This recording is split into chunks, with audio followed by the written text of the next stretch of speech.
Want to be up to date with the news on finance, fashion, society, science, sports. Look no further with the award-winning news presenter Tim Tullamore at NestingNews.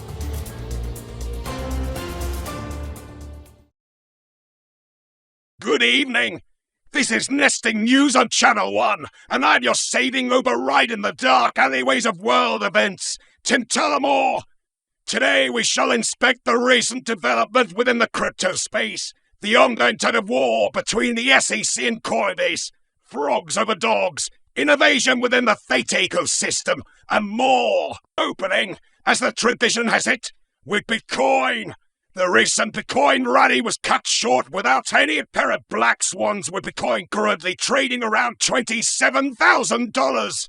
While some argue that a 10% drop from the local peak of 30k means the end of crypto altogether, for those who are actually familiar with crypto volatility, it is merely a temporary pullback.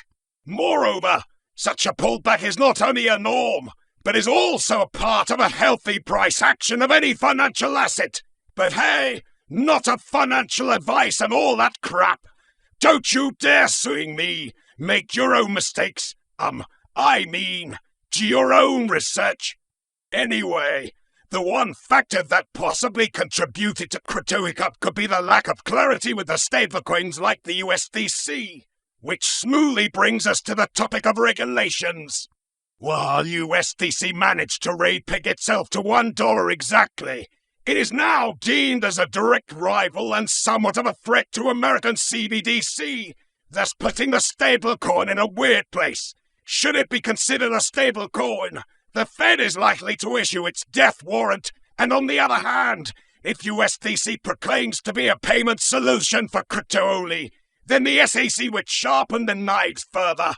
In fact, it seems that Circle actively tried to lobby USDC to become a framework of America's CBDC. While it may sound wild, the CEO of Coinbase, Brian Armstrong, predicts the USDC to, and I cite directly, end up being kind of a de facto central bank digital currency in the US. Not so wild when someone powerful and famous says it, huh?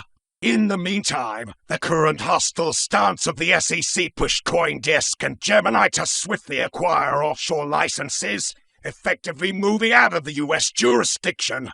Also, the EU has passed its comparatively friendlier markets in crypto assets, or MiCA, policy, which outlines the different definitions of digital assets, thus effectively becoming the first such regulatory framework in the world. However, cryptocurrencies could have found their temporary harbor in Asia.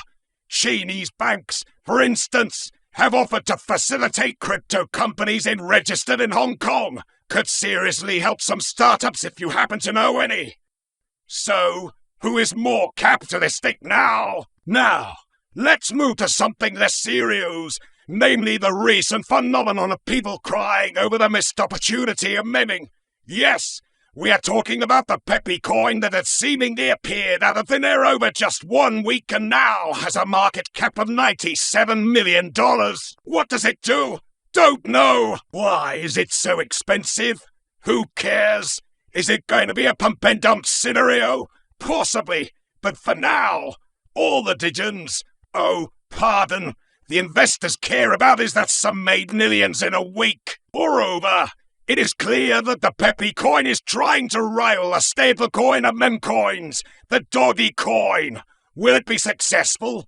We'll see, but our advice is not to FOMO into anything, especially some dodgy social experiments like this. And now, the exploit of the week. Recently, one of the largest crypto heists was finally resolved when James Zhong was arrested for stealing over 50,000 bitcoins from a dark web marketplace Silk Road a decade ago. Police managed to retrieve the stolen funds, which were stored in a metal cheater's tin in the basement. At the time of seizing, it amounted to over $1.5 billion. So, this time, the story has a happy ending. Just like the culprit who will have to serve many of those over his time in jail, if you know what I mean. And finally, moving to Theta blockchain. Theta drop. The official marketplace has finally allowed the NFTs to be moved from their custodial wallets out into Wilderness, which was praised by many users. It will surely be interesting to see where those NFTs will end up trading in the near future and how many users will seize this opportunity to withdraw. Also, a quick reminder, Theta Hackathon deadline is exactly 1 month away.